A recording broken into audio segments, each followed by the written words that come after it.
El presidente electo de Perú, Pedro Castillo, ya recibió sus credenciales para asumir el cargo por parte del Jurado Nacional de Elecciones, JNE. En un primer discurso rechazó traer un modelo chavista al país. El candidato de izquierda, Pedro Castillo, será el nuevo presidente de Perú. Gian Masco, el presidente electo de Perú, Pedro Castillo, recibió este jueves las credenciales como presidente constitucional para el periodo 2021 a 2026 por parte del Jurado Nacional de Elecciones, JNE, y ahora se alista para asumir el cargo este 28 de julio. Durante su discurso afirmó: "Hoy asumo esta responsabilidad llamando a la más amplia unidad, convoco a las personas que decían que no soy santo de su devoción para pensar en el Perú, que nos pensemos en el sueldo, sino en los peruanos. Vamos a gestar el verdadero modelo peruano pensando en su diversidad, en su cultura, en los hombres y mujeres de esta patria que necesitan un cambio de verdad". Luego agregó: "Rechazo rotundamente que vamos a traer modelos de otros países. No somos chavistas, no somos comunistas, no somos extremistas, menos somos terroristas. Vamos a combatir el terrorismo venga de donde venga, vamos a combatir los modelos que se han estigmatizado y que se han querido sembrar, y es falsa toda intención de odio que se ha querido sembrar acá". En un primer momento, cuando se enteró sobre el resultado oficial, Castillo dijo que traía el corazón abierto para todos y que no guardaba rencor ni indiferencia.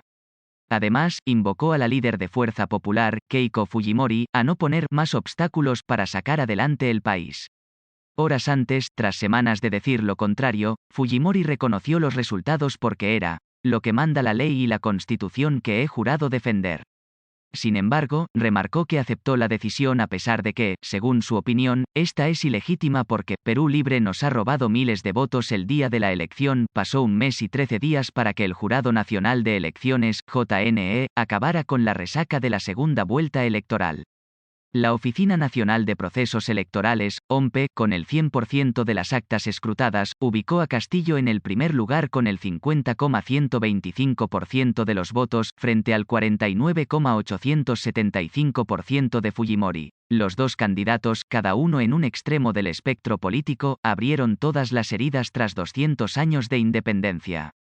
Por supuesto, la pandemia también ha desnudado al Estado, las instituciones y a los peruanos de todos los sectores. El precio del dólar está en sus máximos históricos, cuesta 3,95 soles, aunque veamos cómo Pedro Castillo pasa de la izquierda radical a una más moderada, similar a la presentada por el equipo técnico de la excandidata Verónica Mendoza, pero aún no ha llegado a un nivel que permita la calma de los grandes inversionistas, pues aún ronda la sombra de su mentor, Vladimir Cerrón. En ese sentido, Castillo necesita no solo a sus 37 congresistas sino ampliar su base política para hacer alianzas. ¿Qué otros obstáculos enfrentará la fórmula presidencial de Perú Libre en los 5 años de gobierno que le esperan? Para Moisés K. Rojas, sociólogo de la Universidad Nacional Mayor de San Marcos, en esta segunda vuelta electoral se han hecho explícitas todas las brechas sociales, políticas y culturales que el país ha tenido en los últimos años. Ha brotado la desigualdad en relación a las clases sociales, la desigualdad entre el centro y la periferia del país, los temas raciales han salido más que nunca, el respeto hacia las instituciones, señala, y agrega: todas las heridas que han tratado de cicatrizar en el olvido o en la indiferencia se abrieron completamente. En ese sentido, explica que hay una disputa entre quienes se han sentido excluidos del modelo económico y otro grupo que se siente con los derechos de reclamar ciertos privilegios. Así, considera que después de esta elección habrá una etapa de reacomodamiento luego de 30 años de una promesa económica y social que no ha tenido éxito para todos, y en la que los grupos políticos tratarán de mostrar sus fuerzas para tener participación en un nuevo pacto social. El semiólogo y lingüista Eduardo Zapata, por su parte, asegura que Castillo será un ganador legal, pero no legítimo. La legitimidad tendrá que ganársela a toda velocidad. Para el semiólogo, Castillo carece de competencias y capacidades, pero el hecho de que este personaje político llegara tan lejos en los comicios del Bicentenario significa que hay algo en el relato fujimorista que se resquebrajó. La señora Fujimori forma su partido con su mérito, pero lo forma a partir de la herencia del padre, del apellido y del supuesto recuerdo de los logros del padre. Entonces, una vez caído el padre y una vez caída la nave de críticas, todas las críticas le caen a ella.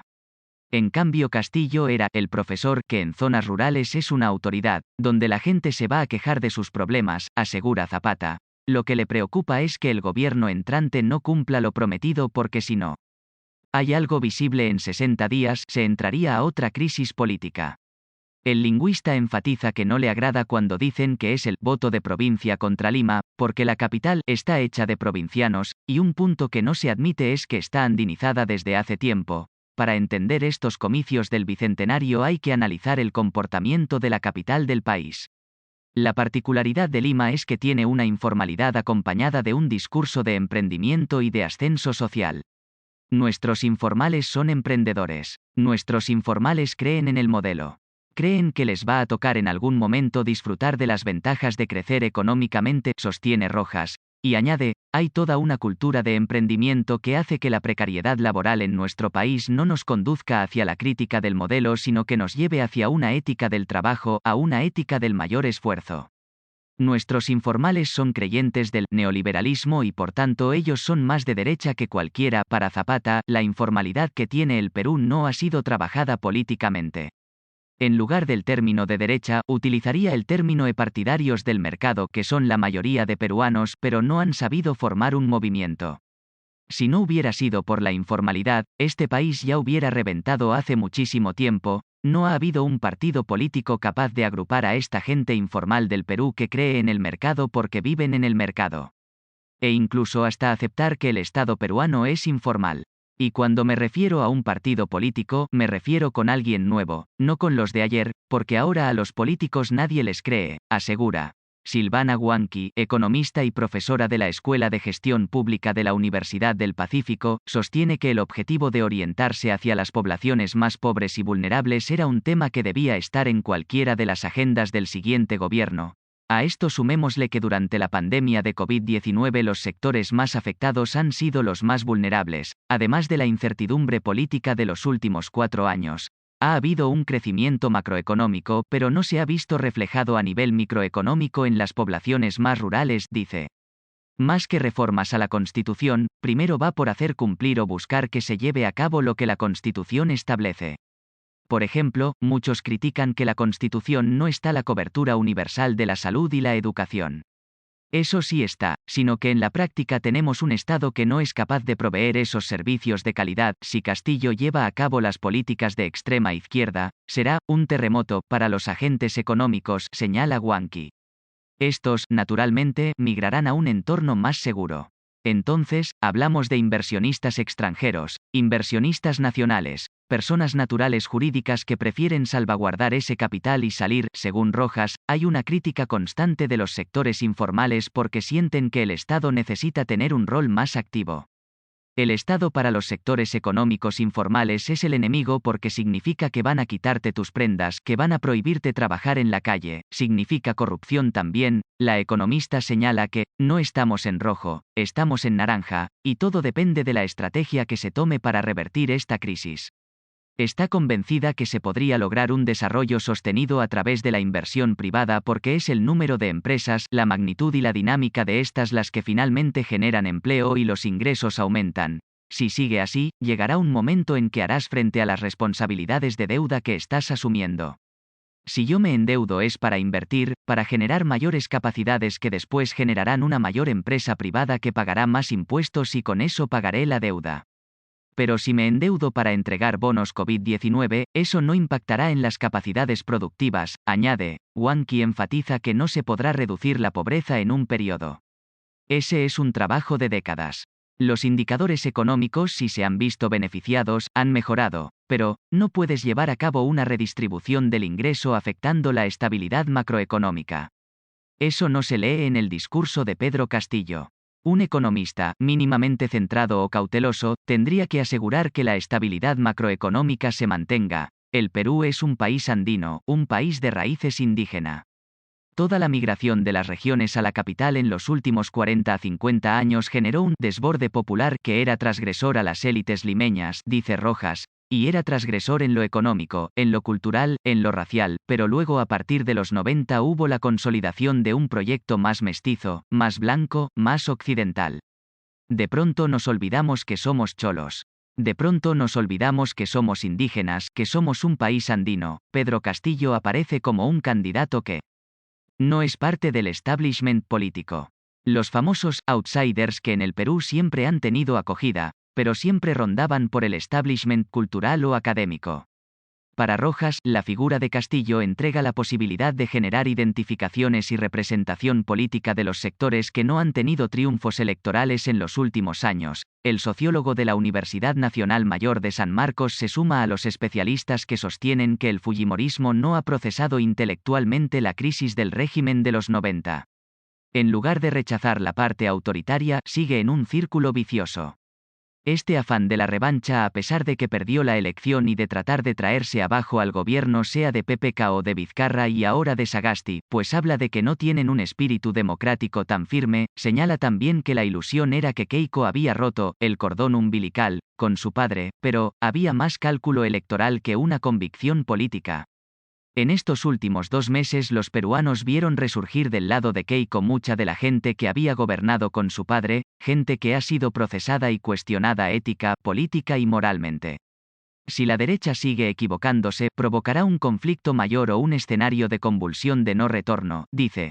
Rojas sostiene que la derecha peruana tiene las siguientes expresiones: la populista, la tecnocrática y la provinciana. Con respecto a Fujimori, no cree que haya querido agruparlas, sino más bien, volver a su núcleo. Además, se ha vinculado con otros defectos que le han ido aislando. Ha tenido poco cálculo. Probablemente sin la pandemia y la crisis política, ella no hubiese pasado a la segunda vuelta. El hecho de que un candidato que no tiene aparato, que ha estado cerrado por los medios de comunicación, le haya ganado a Keiko por 40.000 votos, te dice que hay una demanda de cambios profundos en el país, dice Rojas. Hasta ahora la derecha no se da cuenta de que deberá romper esa burbuja, conocer defectos de ese modelo y además realizar purgas. Hay actores que no suman a la derecha. Por lo tanto, no le suman al país. Añade. La frase, Perú profundo, fue forjada por Jorge Basadre, más conocido como el historiador de la República, en 1947. La usó para expresar la existencia de una parte del país distinta a la del Perú oficial. Hay quienes afirman que el Perú es un país de corazón roto, como si estuviera cortado, como si no lo hubieran querido lo suficiente. Un destino forjado a hierro y fuego. Por ello, solo queda colocar el hombro para reconstruir o unir las piezas dispersas. También dicen que lo verdaderamente profundo del Perú son los problemas que por décadas han sido y siguen siendo ignorados. José Luis Ramos, docente de la Escuela de Sociología de la Universidad Nacional de San Agustín de Arequipa, destaca que durante la segunda vuelta electoral Fuerza Popular no competía con Perú Libre, sino que planteaba la campaña de modo tal que el país entero competía contra Perú Libre.